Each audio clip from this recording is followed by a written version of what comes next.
In an Appalachian town that no one bothered to visit, she was known as Mary-Ellen, though her real name was a mystery. She was silent, she never met anyone's gaze, and she was simply always there, on the porch's edge in a splintered rocking chair that never moved. Her body was hunched slightly forward, as though she were a child who had been scolded and then forgotten. For decades, she was hidden in plain sight. People didn't really talk about her, they lowered their voices when she shuffled past, hunched beneath her bonnet, dragging one foot like it had forgotten its purpose. The local children called her a witch, the elders said nothing, and the middle-aged, those caught between two eras, simply stared, praying they wouldn't end up the same way. However, Mary-Ellen wasn't cursed or possessed. She was the result of something far older and colder, a family tree that had never branched out, a bloodline so tightly wound that by the time she was born, the damage was irreversible. Locals claimed her mother gave birth in a hovel alone, wrapped in an old Union Army blanket. They said the child was born with her mouth sealed and one eye turned inward, and that her first sound wasn't a cry but a slow, rattling gasp that made the chickens shriek. There were no records, no birth certificate, no hospital file, no midwife, no witnesses. Just a child who suddenly appeared in a family that hadn't grown in over 2 decades. If you dug deep enough, you'd see this family had been growing inward, layer upon layer of cousin marrying cousin, sister with half-brother, nephew with grandmother. It was a system of love meant not for expansion but for containment. Mary-Ellen was the last of them, the final exhalation of a bloodline that had folded in on itself so many times it had forgotten how to be human.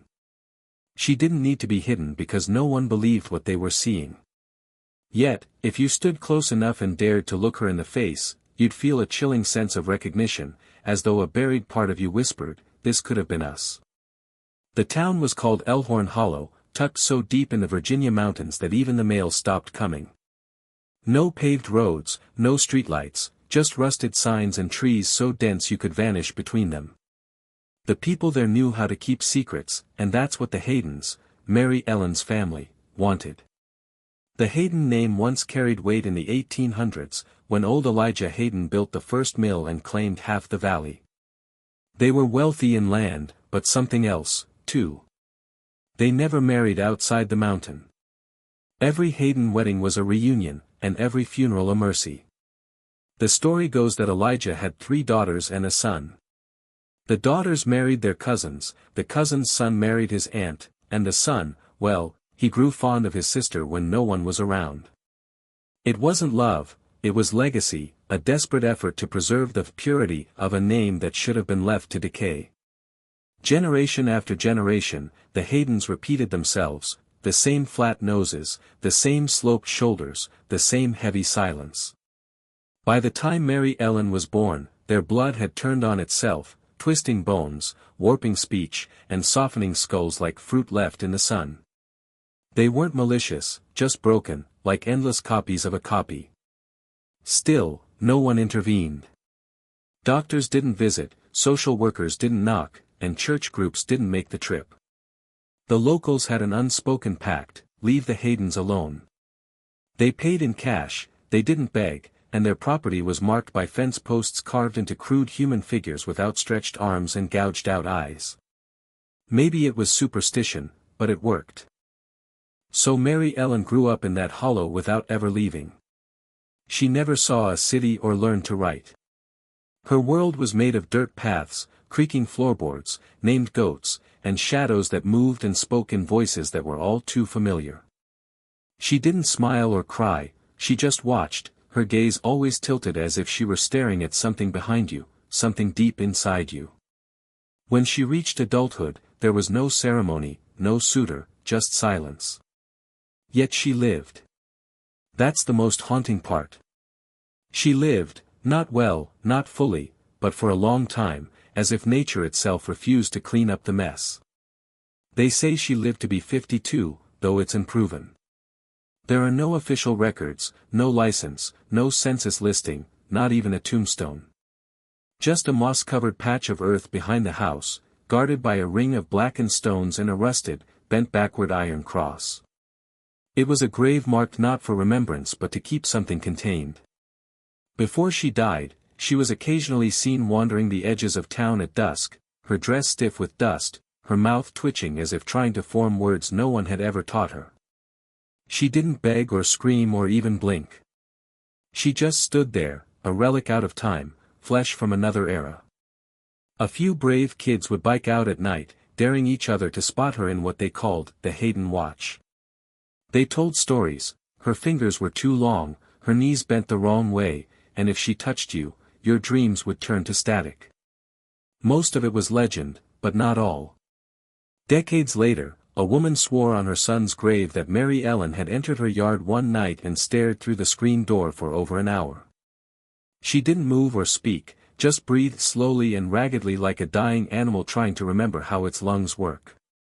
The woman said it was the loneliest sound she had ever heard. And that's the part no one talks about.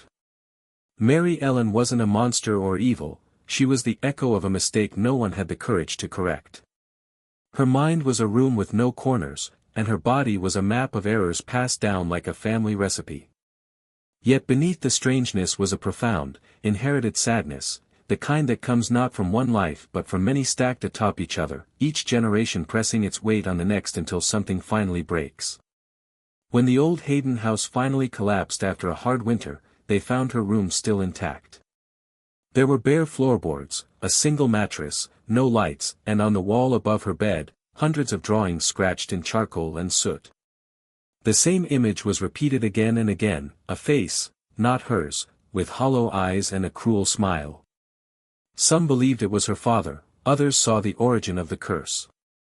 But whatever it was, Mary-Ellen saw it every night before she slept. There is only one known photograph of her. It's buried in a forgotten county archive, mislabeled as a vagrant from the 1970s. It's faded, torn, scanned once, then lost to dust. She's standing barefoot in front of a chicken coop, staring directly into the lens. When you really see it, you don't forget it. Her face is asymmetrical, one eye droops, her nose is pushed off-center, and her lips are thin and dry like bark. But it's not the deformities that grip you, it's the expression. It's hollow, not confused or afraid, just empty, as if no one had ever spoken to her long enough to fill the space behind her eyes. You look at that image and can feel an ancient, unspoken ache, the weight of 100 blood-bound decisions she never got to make. It rests in her shoulders, curled in the way she holds her arms. Every part of her seems to say, I was never meant to be here. But nature doesn't ask questions, it just repeats what it's given. A local historian once tried to trace the Hayden line but stopped after 5 generations. He said the family tree looked more like a spiderweb, with names repeating, years overlapping, and cousins born within months of their uncles. He called it closed-loop biology, a system where genetics had nowhere to go but back into themselves. Every deviation was compounded, every error magnified. By the time it reached Mary-Ellen, it wasn't just physical, it was spiritual. The soul breaks under that much recycling. Language slips, logic frays, and emotion warps into instinct. What's left is something ancient and unspeakably sad, not feral, not mindless, just exhausted. And still, people whispered about her, the witch of the hollow, God's punishment, the girl that never was. But no one dared to say the truth out loud, that she was them. She was what happens when shame becomes tradition, when pride masquerades as preservation, and when a family forgets the purpose of love and replaces it with legacy. People think horror is something they see, a ghost, a monster, a murder. But the real horror is quiet and patient. It sits on the edge of a porch for decades, rocking slowly, watching the world move on without it.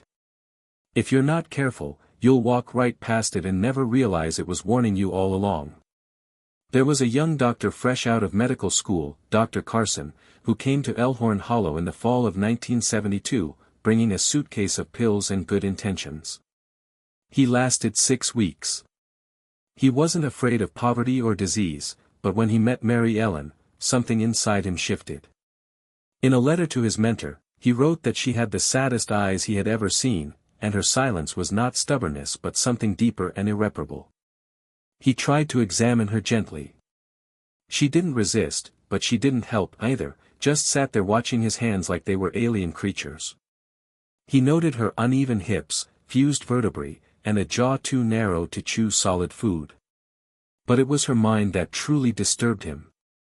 She had no sense of time or self. When asked her name, she didn't answer.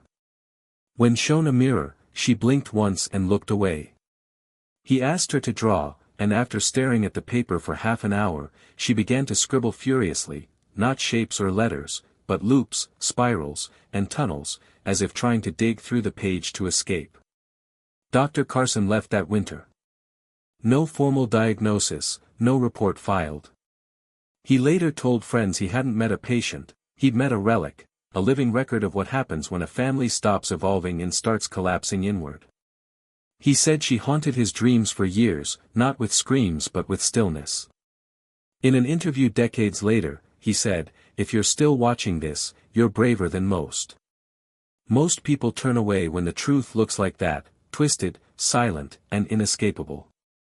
And yet, Elkhorn Hollow never changed. The poverty, the silence, and Mary-Ellen remained long after Dr. Carson vanished back into the city, watching and breathing and slowly rotting in a house that should have been condemned decades earlier. Her life was a question no one wanted to answer, but her quiet, broken face became an answer no one could ignore. The real secret wasn't Mary-Ellen, it was what came before her. Buried in the records beneath the wrong dates, misspelled names, and burned pages was something far worse than inbreeding. It was choice, deliberate and repeated choice. The Haydens didn't just marry within their family, they eliminated anyone who tried to leave.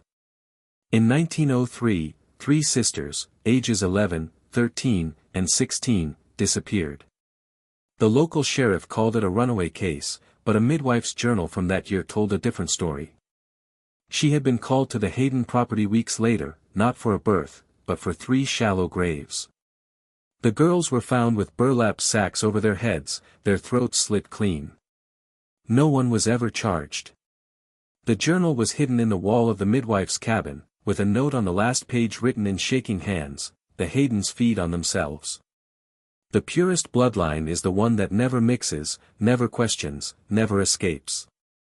By the time Mary-Ellen was born, only a handful of Haydens were left. The others were buried, missing, or presumed insane. Those who remained were either too old to breed or too damaged to function.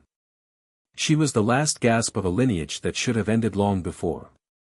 Some say she wasn't born from any one person, but was the result of multiple, overlapping, and hidden unions. It was all rumor, of course, but the rumors were more coherent than the truth. Despite everything, the bodies, the whispers, the decay, no one stopped them. Because to stop them would mean admitting what was happening, facing the quiet genocide of a family by its own hand. And perhaps that's what Mary-Ellen was trying to show us in her stillness, that horror isn't always loud. Sometimes it doesn't scream or stab or haunt. Sometimes it just sits for 52 years on a porch with a face that asks a question no one wants to hear: what if this is what survival truly looks like when everything else is stripped away? She didn't run or rage, she simply existed. And maybe that was the worst part. The house is gone now, burned in 1998, they say by accident, though no one filed a report or called the fire department. Just a column of black smoke rising through the pines and then silence, as if something old and patient had finally exhaled. They never officially found her remains. A few small, discolored bones, fused in unnatural ways, were pulled from the rubble, but the coroner listed the cause of death as undetermined, and the box was buried behind the Baptist church without a name, just a number etched into a brass plate. Locals claim they still see her sometimes, a woman at the edge of the woods, just standing and watching like a shadow that refuses to fade. One boy swore she followed him home, matching his steps without a sound, and when he turned, she was gone, but his dog never barked again. What Mary-Ellen became in death is less important than what she represented in life. She was the final echo of a bloodline that rejected the world in favor of itself, choosing silence over salvation and isolation over change. In doing so, it created a living monument to what happens when legacy becomes a tomb. The scariest part is that her story isn't unique. America is filled with other forgotten families and hollows, tucked away between mountains, swamps, and unmarked back roads.